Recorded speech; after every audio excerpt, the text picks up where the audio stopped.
Hello friends, एनोनियास kitchen में सकल बंधुके जानाई स्वागत। तो बंधुरा आज आमी बानाच्छि गुजरातीदेर फेमास रेसिपि डाल ढोकली। तो स्किप ना करे पुरो भिडियोटा देखबेन और जदि भालो लागे एकटा लाइक देबेन।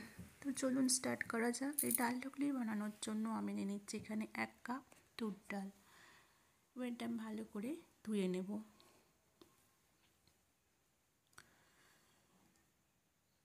তুর ডালটাকে ভালো করে ধুয়ে নিতে হবে।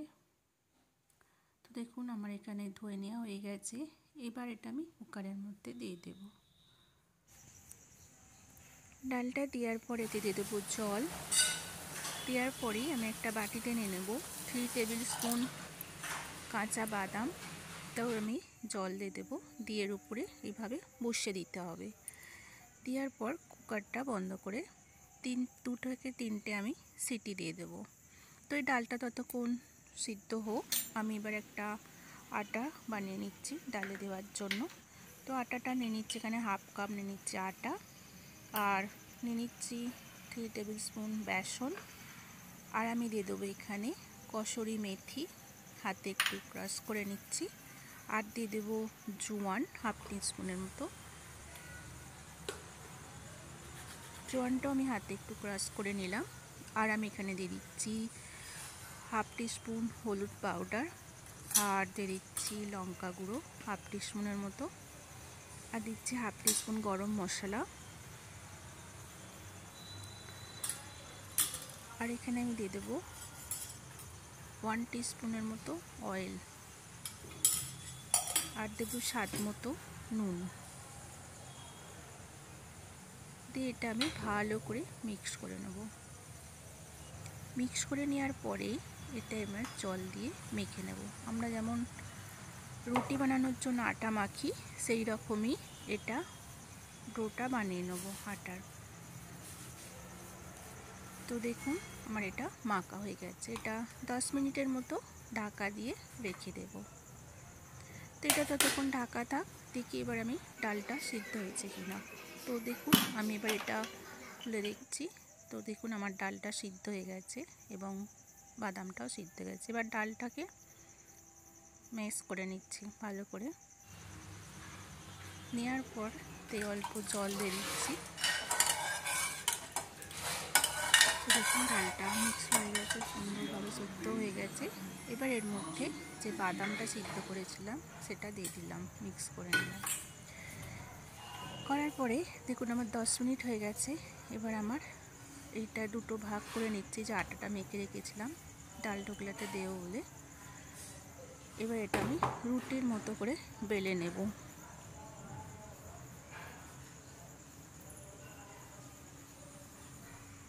তো দেখুন আমি এটা রুটির মতো করে বেলে নিচ্ছি। এটা বেশি মোটা নয়, বেশি পাতলা নয়, মিডিয়াম হবে। তো দেখুন আমার এটা বেলা হয়ে গেছে। এবার আমি এটা বরফির আকারে কেটে নেব।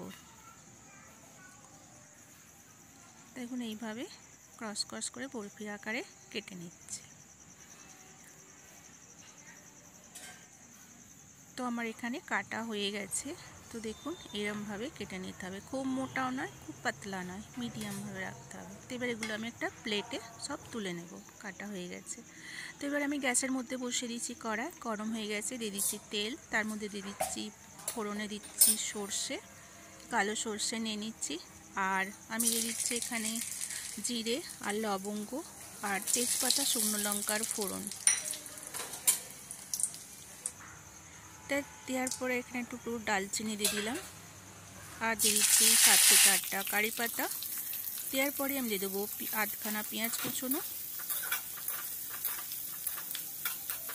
এটাকে জাস্ট 2 মিনিটের মতো একটু ভেজে নেব। নেওয়ার পর দিয়ে দিচ্ছি হিং।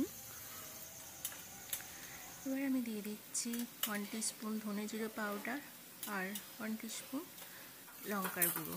তো এটা মিক্স করে নিচ্ছি। নেওয়ার পরে দিয়ে দিচ্ছি আদার পেস্ট। আমি এখানে 1 টিস্পুন আদার পেস্ট দিয়ে দিচ্ছি।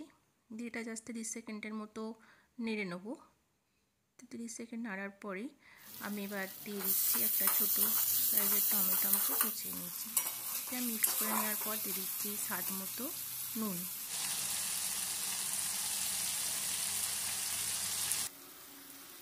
দিয়ে দিচ্ছি আধখানা লেবুর রস দিয়ে দিলাম। এবার দিয়ে দেবো ধনে পাতা কুচনো। এটা মিক্স করে নেওয়ার পরে এবার আমি যে চারটে করে ডালটা মিক্স করে রেখেছিলাম সেটা এবার দিয়ে দিচ্ছি। দেখুন এটা ফুটে উঠতেই ডালটা আমি দিয়ে দিচ্ছি আটার যেটা বানিয়ে রেখেছিলাম সেটা এবার আমি দিয়ে দিচ্ছি।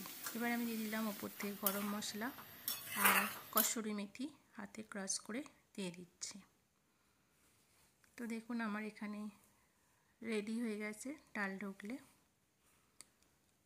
এবার এটা আমি সার্ভ করে দেব। তো বন্ধুরা এই ডালটা গরম গরম ভাতের সাথে খুব ভালো লাগবে। তো আমার এই রেসিপিটা যদি ভালো লাগে প্লিজ একটা লাইক দেবেন আর কমেন্ট করে জানাবেন। আর যারা আমার চ্যানেলটিতে সাবস্ক্রাইবার করেননি প্লিজ সাবস্ক্রাইবার করে দেবেন।